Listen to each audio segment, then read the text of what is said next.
Hi again everyone, I hope you're all doing really well. It's time for tonight's walking video update, and this video idea is actually inspired by a question I had in one of the videos, and it was quite an intriguing one that I hadn't really thought about, and that's what happens to Russian stock investments. So obviously Russia has a stock exchange and people are invested in it, and also a lot of those big companies are listed on some of the major exchanges, particularly the London Stock Exchange, the New York Stock Exchange, and the Deutsh Borse in German, the Frankfurt Exchange.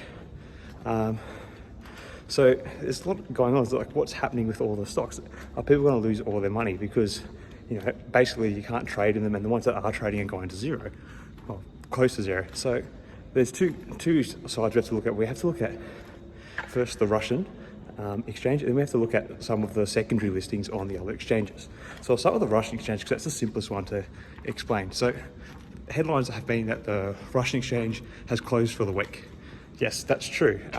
But basically they can't actually operate at this point because their clearinghouse, basically the intermediary body who settles the buying and selling of shares for the Russian exchange, is an organization called Clearstream, and I think they're based in Luxembourg by memory, and they have actually made it impossible for anyone to trade Russian assets in and outside of Russia because they control the settlement system. So basically, while Russia is saying they're closing their market for the week, basically the infrastructure behind it, which isn't based in Russia, has actually stopped it from actually being able to operate effectively.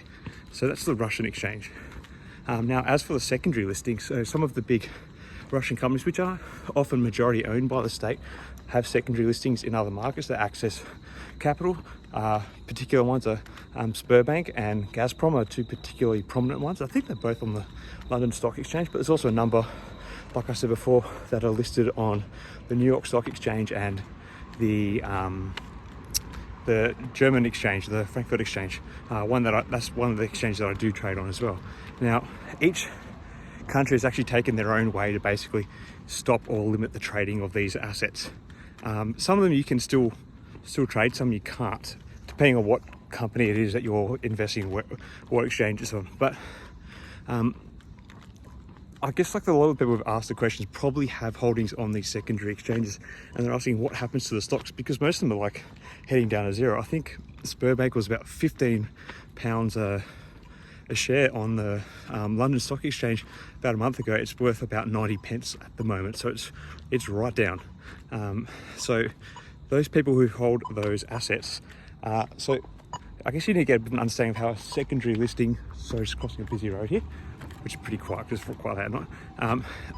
To understand the secondary listings, those listings are basically, I guess, how to put it? So when those secondary listings occur, they have a bank guarantee behind the assets that are being listed, and that guarantee is usually held by the investment bank that's underwriting the IPO.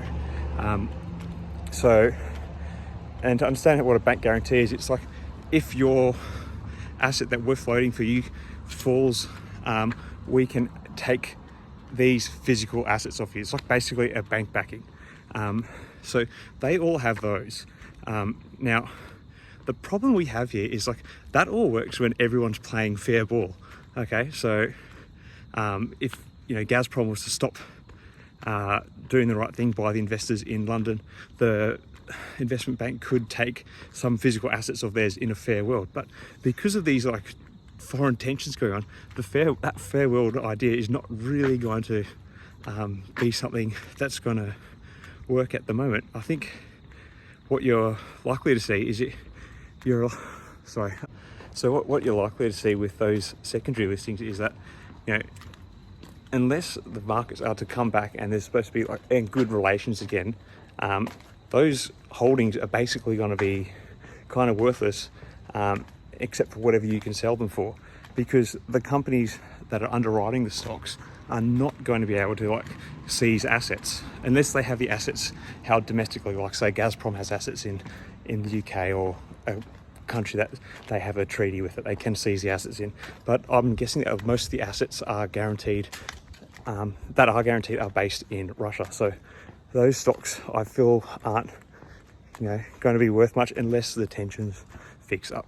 So yeah, look, I'm not an expert on this. This is a like very new sort of territory, I guess. But yeah, that's the kind of mechanics behind it, behind the secondary listings and the Russian exchange, when everything in the trading world is being traded fairly. But you know, it's not when it comes to the Russian stocks at the moment.